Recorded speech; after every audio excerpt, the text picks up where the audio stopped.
Hello, St. Mark's. My name is Mark Vaughn, and I have the privilege of bringing you today's morning manna. For those of you whom I haven't met, my wife Sarah and I have been members of St. Mark's for almost 14 years. We have two boys. Our oldest, Aiden, has been involved with church activities for several years, ranging from choir to kaleidoscope to vacation Bible school. Our youngest, Isaac, is almost 5 and has just started with the cherub choir. We certainly miss seeing everyone. We stopped by the church to walk past the new patio a few weeks ago. It is truly amazing. If you haven't seen it in person, I would really encourage you to take some time to do so. I'm wearing my Huguenot Little League hat today as a symbol of what typically occupies most of our family's time during this part of the year. We've become a baseball family, and I hope that we'll be able to regroup with our team sometime this summer. I think you'll find just by talking to family members, talking to random folks, or even listening to several of these morning mannas that most of us have made some sort of conscious change in our lives in response to the current COVID pandemic. That change may not have been self-directed. It could be in response to a decline in health, the loss of a job, or the loss of income due to furlough. I think, unfortunately, most of us have been impacted either through close friends or family members by one of those three examples since the pandemic began. But whatever changes you've made, for the most part, it's a personal decision to do so. So I thought I would take a few moments to share, after taking some time to think and reflect, a change I've made in my life in the past few months since the whole pandemic began. And that is to begin to have a deeper understanding and appreciation of the Methodist faith. I wanted to begin from a purely academic standpoint, and I did what I would encourage any of you to do if you have a question about faith, and that's go straight to Pastor Fran. She introduced me to two great books by Adam Hamilton, Christianity and World Religions and Christianity's Family Tree, and they were perfect. One nagging question I've always had, maybe because I'm naive or because I've never had to study it or because I've never taken the initiative to study it, is how can there be so many different religions whose followers all believe in God or their version of God? Where do our beliefs align? Where do they diverge? And for that matter, how can I prepare myself to speak to one of the more than 5 billion non-Christians about the various denominations of Christianity, or why there are so many non-denominational churches? Where do our beliefs and practices align? Where do they diverge? These books don't offer a complete picture, nor are they a replacement for the deep understanding of the various faiths and beliefs you might find in seminary. For me, they're just the latest part of my journey of faith.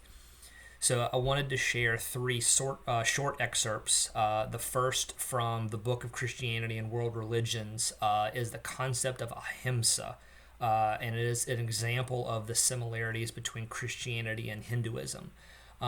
So written from about 550 to 500 BC, the Bhagavad Gita is the most important text for Hindus, and in it, Lord Krishna states that Ahimsa, which is a term that means respect for all living things and avoidance of violence toward others. Ahimsa is one of the transcendental qualities which belongs to godly men endowed with divine nature. So listen to how that text compares to what Paul writes in Romans chapter 12, verses 17 through 18.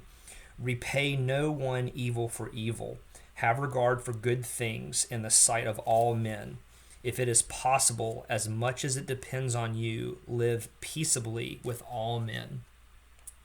The concept of nonviolence, or ahimsa in Hinduism, was famously practiced by Mohandas Gandhi, who spoke often of Jesus and his teachings.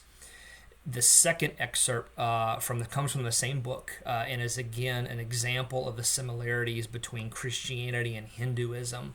In the Bhagavad Gita, God is described as the splendor of an infinite beauty which illumines the whole universe. It is thee with thy crown and scepter. How difficult thou art to see, but I see thee. As fire, as the sun, blinding, incomprehensible.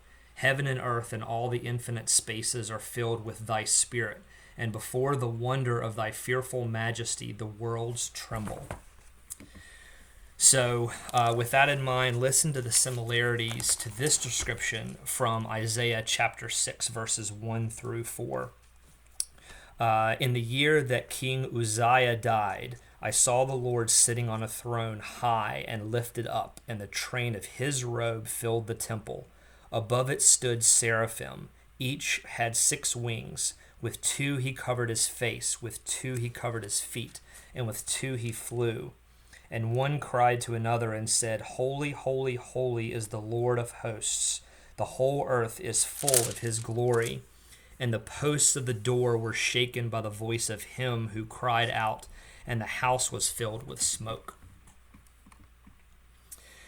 Both faiths describe a powerful and glorious God. The last excerpt I'll share comes from the Book of Christianity's Family Tree, and is a statement from the author about his Methodist faith. What I value most about Methodism is its attempt at holding together so many seemingly disparate ideas and practices. The emphasis on both the social and evangelical gospels, the linking of God's grace with a call to holiness and good works, the coupling of personal, passionate experience with a serious intellect, the love of both liturgy and simplicity in worship, and Wesley's firm belief that God is sovereign and yet has given human beings free will, inviting all to receive God's grace. These beliefs are not necessarily unique to Methodists. Many of the families of faith we have studied share them, but for United Methodists, these polarities tend to be one of the defining characteristics of their faith, or our faith.